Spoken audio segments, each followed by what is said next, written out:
Mais c'est juste dingue en fait. C'est-à-dire vous êtes quatre avocats des annonces gouvernementales et dès qu'on vous fait une objection sur le sujet, on vous répond avec énormément d'arrogance que ça n'a pas de sens. Il n'y a pas d'arrogance. Si, mais il n'y a pas de problème. Je pense que tout le monde aura vu très bien la manière avec laquelle vous faites le service après-vente des annonces de M. Bayrou. Il n'y a pas de problème. Alors que François Bayrou a dévoilé un budget d'une austérité et d'une brutalité inédite, Manuel Bompard a affronté un plateau BFM TV totalement aligné sur la parole gouvernementale. Un échange tendu et révélateur à ne surtout pas manquer. C'est des annonces d'une brutalité inouïe, c'est une véritable saignée sociale que le Premier ministre veut imposer au pays.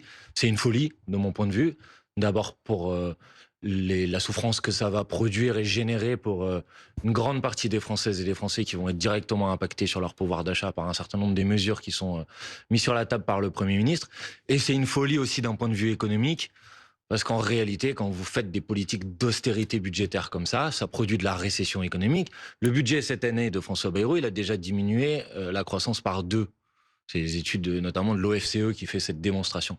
Je pense qu'avec ces annonces, il faut s'attendre à encore un impact sur l'économie du pays qui soit désastreuse. En fait, c'est un cercle vicieux. L'austérité budgétaire produit de la récession économique, ça produit de la baisse des recettes fiscales, et donc ça produit encore plus d'austérité.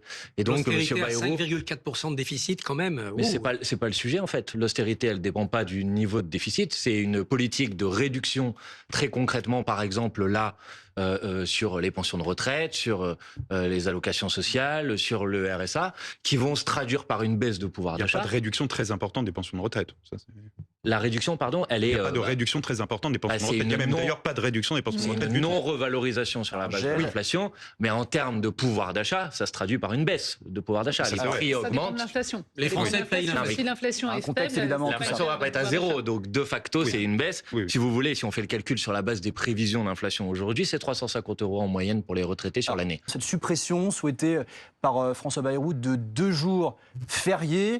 Tout à l'heure, on faisait un point sur l'ensemble des jours fériés. On est à 11 aujourd'hui en France. Vous dites quoi? Vous dites, comme vous l'avez dit précédemment, c'est une folie de supprimer ces 2 jours-là? C'est évidemment une manière de faire reposer l'effort sur l'ensemble des Françaises et des Français pour une recette pour le budget de l'État assez faible. On parle de 4 milliards d'euros sur un an. Et juste pour l'anecdote, pour vous montrer la dimension symbolique quand même de cette mesure, c'est à peu près le manque à gagner dû à la suppression de l'impôt de solidarité sur la fortune en France. C'est-à-dire qu'en gros, on a supprimé l'impôt de solidarité sur la fortune en France. Donc on a un manque à gagner du point de vue du budget de l'État de 4 à 5 milliards d'euros. Et aujourd'hui, on va voir les Français, on vous dit maintenant, c'est à vous de travailler 2 jours fériés. Lui, vous répondrez, vous direz, mais en fait, la situation est tellement complexe que sur 43 milliards 800 millions, moi, 4 milliards, 5 milliards, 6 milliards peut-être, c'est énorme. Alors voilà ce que je lui répondrai. Pourquoi la situation est complexe? Qu'est-ce qui a produit la situation de déficit dans laquelle on est aujourd'hui? Parce que moi, depuis tout à l'heure, j'entends des commentaires sur les plateaux qui s'appuient sur un diagnostic erroné. Depuis qu'Emmanuel Macron est arrivé au pouvoir en 2017, les dépenses publiques, les dépenses de l'État, elles sont à peu près au même niveau en proportion du PIB. Ce qui a produit le déficit, les 5,45% de déficit, aujourd'hui, c'est la baisse des recettes de l'État. Ce qui a baissé depuis qu'Emmanuel Macron est arrivé au pouvoir en 2017, c'est les recettes. En pourcentage du PIB, ils ont diminué quasiment de 3 points.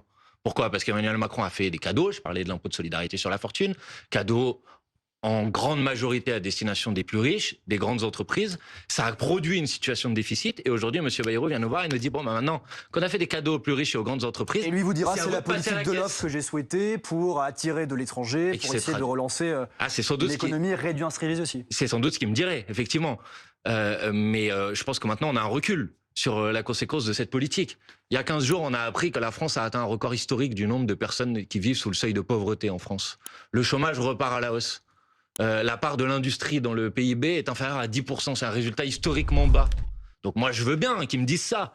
Mais sauf que sa politique, elle se traduit par un fiasco, un échec. Et justement, précisément, vous avez raison, ce que je regrette, c'est que j'ai l'impression d'un pays qui va dans le mur et d'un Premier ministre qui accélère en klaxonnant. Pardon, mais moi je pense qu'on peut s'attendre au contraire.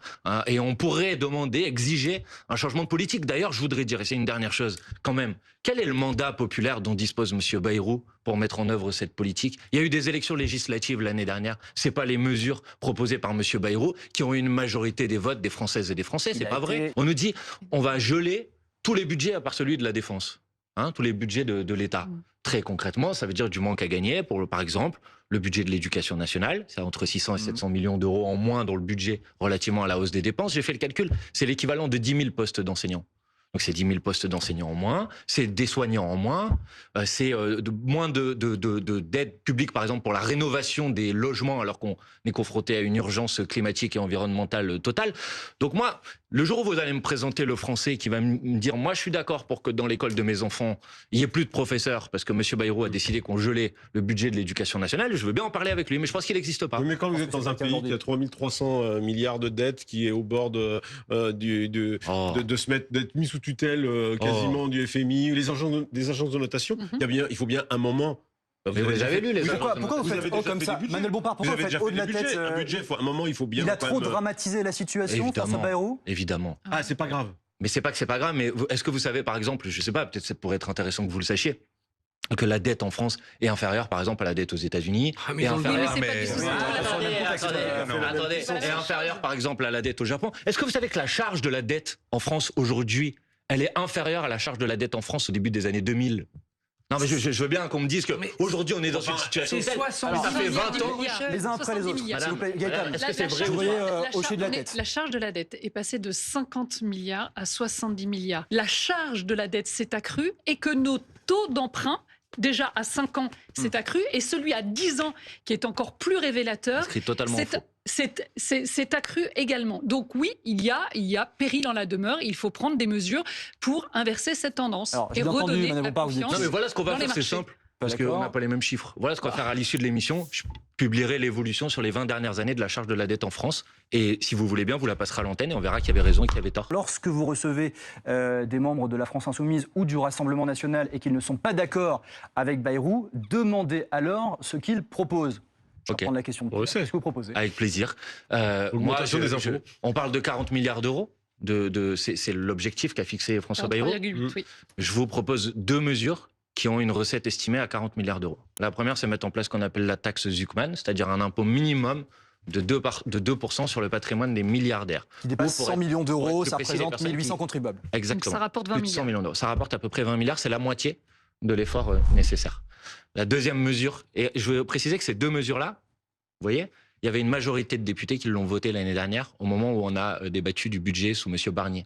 Ces mesures-là, ces propositions-là, la première, la taxe Zuckman, la deuxième, ce qu'on appelle l'impôt universel sur les entreprises, c'est-à-dire une mesure qui consiste à dire qu'une entreprise qui fait du chiffre d'affaires en France, mais qui déclare ses bénéfices dans un autre pays pour ne pas payer le taux d'impôt qu'il devrait payer en France, soit contraint de le faire en France, c'est-à-dire qu'on l'impose sur la base du chiffre d'affaires réalisé en France et pas du bénéfice déclaré en France. Ça, la recette estimée, elle est autour de 25 milliards d'euros. Si ça marche, c'est-à-dire s'ils partent pas produire ailleurs. Donc il faut que ça soit européen pour que ça soit efficace. Il faut que ça soit mondial. Européen. Pas du tout, monsieur. Pas du tout, pardon, parce que là on parle d'entreprises qui réalisent leur chiffre d'affaires en France, soit considérer qu'elles vont s'asseoir sur le marché français, ce que je ne crois pas du tout. Quant à la question de la taxe Zuckman, personne ne dit jamais que tous les études qui ont été faites, notamment au moment de l'ISF, sur est-ce que si vous supprimez l'ISF, ça organise le retour fiscal, ou au contraire, est-ce que si vous mettez un ISF, il y a des gens qui vont partir, ont montré que cet impact était marginal. C'était quelques unités, ça ne concernait ça n'a pas marché en une 2012 grande partie des Françaises et des Français. Mais l'ISF, ça a très bien marché. C'est une décision purement dogmatique d'Emmanuel Macron de le supprimer. En tout cas, la personne, par votre intermédiaire, m'a posé une question. Après, on peut contester, on peut ne pas être d'accord avec moi. C'est la politique à démocratie. Voilà. Mais vous cherchez. En gros, il y a plusieurs chemins. Il y a ce que je propose, ce que nous proposons, avec ces 2 mesures, où il y a ce que propose M. Bayrou, attaquer aux retraites, attaquer aux jours fériés. Mais pas que. Mais M. Jeudi me disait, c'est moi qui veux augmenter les impôts. Je crois que M. Jeudi n'a pas bien écouté. Si, j'ai bien écouté. Mais vous, vous les augmentez fortement. Non, pas du tout. Vous proposez 2 mesures qui sont des mesures. Oui, mais en fait, c'est le problème du débat public sur ce sujet. En fait, c'est que, pardonnez-moi, mais moi, la mesure dont j'ai parlé, elle repose sur 1800 personnes. Vous en êtes d'accord? 1800 contribuables, c'est le chiffre que vous avez donné. Le fameux patrimoine qui dépasse 100 millions d'euros. Je crois que des contribuables.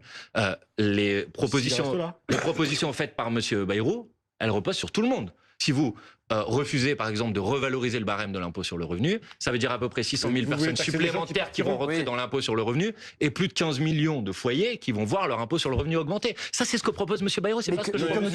Oui, allez-y, Bruno. Vous voulez taxer des gens des gens riches, des gens aisés, très aisés, qui partiront. Mais non, mais les entreprises, elles restent. Quelle assurance vous avez que ces personnes-là vont rester? Je vais vous répondre. Vous allez voir, je vais vous surprendre. Donc vous les aurez pas, vos 20 milliards. Attendez, vous les aurez pas. Monsieur Jeudi, le problème c'est que vous n'avez pas travaillé avant l'interview. Ça, c'est fatigant. Manuel Bompard, fois le coup, vous faites à chaque fois le coup du mépris. Allez-y. Du On a eu mépris. le- on a eu Regardez. l'occasion de Vous l'écouter, écoutez, c'est sûr. à chaque fois vous faites le coup. Non, mais je vais c'est vous- désagréable. Mais je vais vous dire, je vais vous dire Manuel pourquoi. Bompard, Mais je suis pas allez-y. du tout Si, désagréable. vous êtes désagréable. Mais je vais vous dire pourquoi. Parce que dans la taxe Zuckman, telle qu'elle a été proposée à l'Assemblée nationale, il y a un dispositif anti-exil fiscal qui fait que si des gens partent pendant 5 ans, ils continuent à s'acquitter de l'impôt en France. Donc en fait, ils ne peuvent pas partir parce que s'ils partent, eh ben, les impôts vont continuer à les poursuivre. Comme par exemple, vous faites la moue. Aux États-Unis. Mais les États-Unis le font.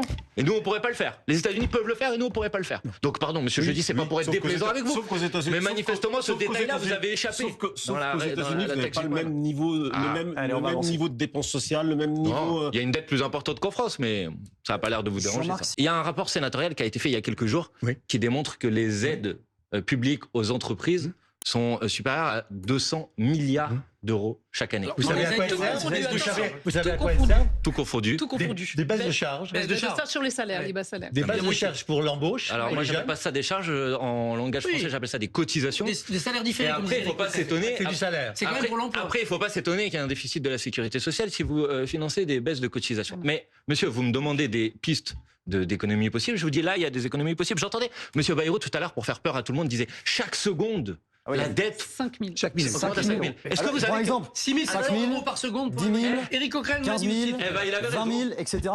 Sauf que Il a dit qu'on a parlé de 4 secondes. Ok. 20 000. c'est 6 Et 700 euros. chaque seconde, je vous propose de faire le même calcul avec 6 700 euros qui sont versés en aide aux entreprises oui. sans aucune contrepartie. Sauf si. Ça, bizarrement, ce calcul-là, personne ne le fait. La contrepartie, Manuel Bompard, c'est qu'ils embauchent Bah oui. des salaires, et notamment des petits Mais salaires pas vrai. qualifiés. Mais bien Sauf sûr que que si, peut-être c'est cette de la contrepartie, faut mieux l'organiser, mieux la chiffrer, mieux la négocier avec elle. C'est pas mieux la négocier, il ces y a aides aux aucune entreprises, contrepartie. ces aides aux entreprises vont pas directement dans la poche des actionnaires. Elles créent de l'emploi Ah au bon passage. Alors c'est pas forcément C'est assez bizarre. équilibré, pas assez dynamique. C'est sans doute dysfonctionnel à de C'est bizarre, nombreuses pourquoi il y a eu reprises, un mais- record de versement des Que dividendes dites-vous historiques l'année Que dernière dites-vous s'il n'y a pas de lien entre les Si deux? aujourd'hui on supprime ces aides, lundi vous avez 500 000 chômeurs de plus. Vous D'accord. leur dites quoi ces chômeurs? Alors, Vous le savez, Non, les ce n'est- PME qui non. profitent de ces aides, ce n'est pas vrai. souvent Monsieur embauchent grâce à Barbier, ça. ce Il n'y n'est a pas pas que des vrai. grands groupes. Ce n'est pas vrai. Mais si. On a déjà eu ce débat il y a quelques années. Je me rappelle de monsieur Gattaz, président du MEDEF à l'époque, qui disait 1 million il faut d'emplois. qu'on ait les 20 milliards d'euros de ce qui s'appelait le crédit impôt compétitivité emploi, la baisse précisément